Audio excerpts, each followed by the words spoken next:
चलिए next question आपका question number 4 solve करते हैं। क्वेश्चन आपका है find the area of the shaded region where a circle arc of radius 6 centimetre, यानी इस पूरे शेडेड रीजन का। अब देखिए शेडेड रीजन कहाँ, यहां से लेकर सर्कल के अंदर भी आ रहा है, ट्रायंगल के अंदर भी आपका शेडेड रीजन आ रहा है। तो इस शेडेड रीजन में सर्कल की रेडियस कितना है 6 सेंटीमीटर, तो लिखा हमने radius of the circle equal R 6 centimetre. फिर आगे इसका सेंटर क्या ओ है, तो सेंटर ओ, यानी equilateral triangle O A B. देखिए ओ ए बी करके एक इक्विलेटरल ट्रायंगल होता है। अब किसको बोलते हैं इक्विलेटरल ट्रायंगल, जिसकी सभी साइड है इक्वल हाफ की, और एंगल कितना डिग्री बनता है यहाँ पर 60 डिग्री, ये भी आपका 60 डिग्री और ये भी कितना 60 डिग्री। इसको क्या बोलते हैं अपन इक्विलेटरल ट्रायंगल। नाम है इक्विलेटरल, यानी साइड भी इक्वल आपका और इसके एंगल भी कितना हो जाएंगे 60 हो जाएंगे। चलिए इसके साइड कितना 12 सेंटीमीटर, तो लिखा मैंने side of the equilateral triangle A equal 12 centimetre.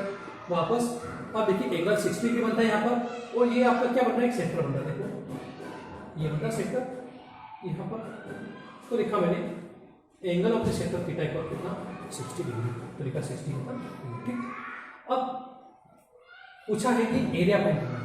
ठीक, किस किस का, एक तो ये पूरा एरिया प्लस ये वाला एरिया। ठीक, तो अब ये एरिया कैसे फाइंड करेंगे, तो एक तो आप सर्कल का एरिया फाइंड कर लो, इसका एक तो सर्कल का एरिया प्लस एक और कौन सा एरिया फाइंड कर लो, ट्रायंगल का एरिया। ठीक है, अगर मान लो सर्कल का एरिया फाइंड करते हैं, ठीक है समझिएगा।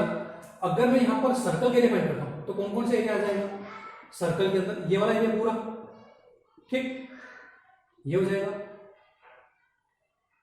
और अगर मैं ट्रायंगल का एरिया फाइंड करता हूं तो ट्रायंगल का कौन सा एरिया आ जाएगा, ये वाला एरिया, लेकिन कौन सा एरिया पे आ जाएगा, ये वाला। ठीक है, पर अपने को तो ये पूरा एरिया और ये एरिया फाइंड करना है, तो यानी सर्कल का एरिया फाइंड करना है एक तो अपने को, और एक ट्रायंगल का एरिया फाइंड करना है। पर हो यहाँ रहा है कि ये जो एरिया है कौन सा वाला, इतना सा, कौन सा एरिया में बिगाड़ रहा हूं, कौन सा वाला एरिया, ये वाला जो एरिया इतना सा, ये जो एरिया टू टाइम आ रहा है। कब कब, एक तो आप जब सर्कल का एरिया फाइंड करो तब भी, और एक जब ट्रायंगल का एरिया फाइंड करो तभी। समझ आ रही, कब वो आ रहा है, एक तो जब अपन सर्कल का एरिया फाइंड करें तब भी ये वाला एरिया आ रहा है, कौन सा वाला, ये इतना सा साफ, और जब ट्रायंगल का एरिया फाइंड करें तो भी ये एरिया आ रहा है। जबकि ये एरिया का 1 बार ही चाहिए, अगर ये पूरा एरिया फाइंड करना है तो ये एरिया ये एरिया और ये एरिया 1 बार ही चाहिए, तो ये इतना सा एरिया क्या आ रहा है, डबल बार आ रहा है। ठीक, कौन सा एरिया, सेक्टर का एरिया।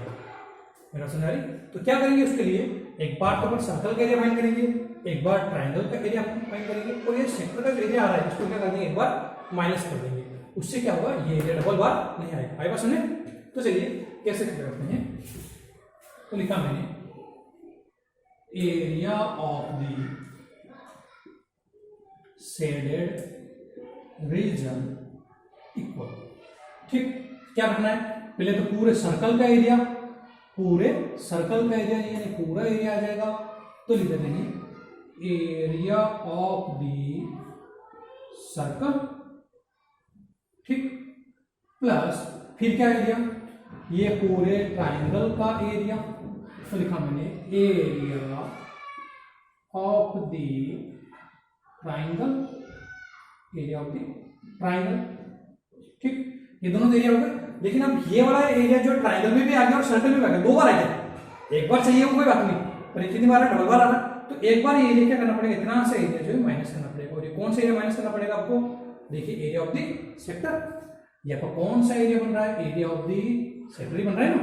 ठीक, तो एक दो बार माइनस करना पड़ेगा इससे, तो minus area of the sector. ठीक है, क्लियर। अब बहुत आसानी से हो जाएगा क्वेश्चन आपका। एरिया ऑफ द सर्कल का formula pi are square plus area of the triangle. अच्छा कौन सा ट्रायंगल में लिखना, एरिया ऑफ द ट्रायंगल कौन सा, area of the equilateral triangle. तो और इक्विलेटरल ट्रायंगल के एरिया का फॉर्मूला दिखाया था पहले भी, और अभी वापस लिखता हूँ, √3/4 साइड, और साइड क्या आपकी ए है, तो √3/4 ए स्क्वायर। ये होता है इक्विलेटरल ट्रायंगल के एरिया का फॉर्मूला। सीधा सीधा ऑब्जेक्टिव पूछ जाता है कि इक्विलेटरल ट्रायंगल के एरिया का फॉर्मूला क्या होता है, तो आप लिख देना √3/4 ए स्क्वायर। ठीक है, या √3/4 अगर ए साइड भी हो वहां पर तो साइड होगी, तो साइड का होल स्क्वायर। ठीक है, साइड वो जो भी दे दे, ए दे, एल दे, बी दे, जो भी दे, minus area of the sector, और एरिया ऑफ द सेक्टर बनना theta upon 360 multiply pi are square. ठीक है, ये सकते हैं यहाँ तक, ये नोट कीजिए अच्छे से, फिर आगे स्टेप बताता हूँ मैं।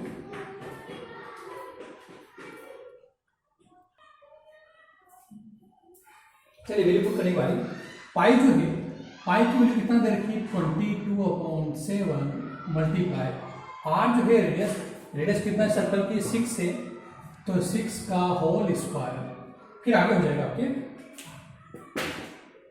प्लस है तो प्लस √3/4 मल्टीप्लाई ए, और ए की वैल्यू कितना आपकी साइड कितना इसकी 12 है, तो रखा यहाँ पर 12 का होल स्क्वायर माइनस थीटा, और थीटा यहाँ पर कितना था आपका 60 डिग्री था, तो थीटा की वैल्यू पुट कर देता हूँ मैं यहाँ पर 60 degree upon 360 multiply pi again pi, और पाई है 22/7 अगेन आर, और आर कितना आपका रेडियस 6, तो 6 पूरे का होल स्क्वायर। चलिए आगे शुरू करते हैं, क्या हो जाएगा 22/7 6 का स्क्वायर 36। अब यहाँ पर क्वेश्चन में √3 की वैल्यू नहीं दे रखी, अगर जैसे 12.2 पे याद कीजिए क्वेश्चन नंबर 5, 6 इन सब के अंदर अपने को √3 की वैल्यू दे रखी थी, और √3 की वैल्यू कितना थी वहाँ पर 1.7 या 1.73 या 1.7 दोनों जो भी रखने बोला था, पर इस क्वेश्चन में √3 की वैल्यू नहीं दे रखी।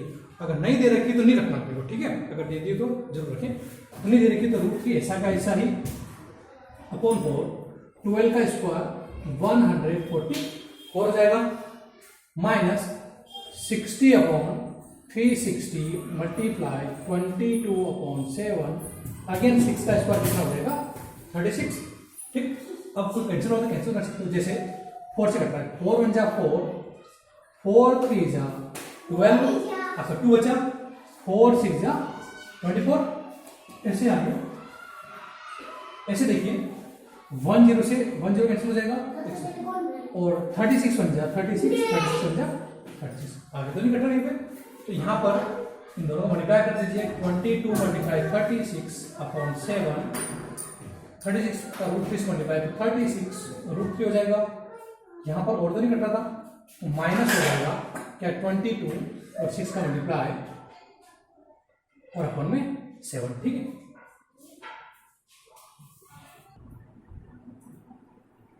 तो चलिए आगे सोल्व करते हैं।